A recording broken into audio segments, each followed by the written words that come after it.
देखते होता हमारे उड़हिया बैठी के पिपरा के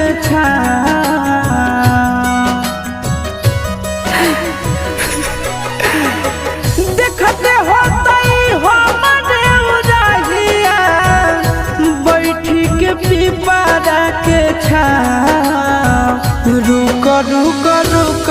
अरे टरेनिया रुक रुक